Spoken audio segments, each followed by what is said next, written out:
The process of banking has been in existence for thousands of years. And what we're talking about here is we're talking about the essence of becoming your own banker, which is to recapture the interest that you presently pay to banks and to finance companies.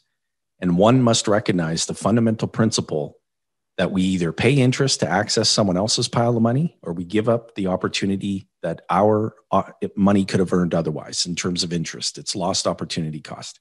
So many people pay lip service to the words lost opportunity cost, but very few people actually reckon with it. It is beyond legitimate.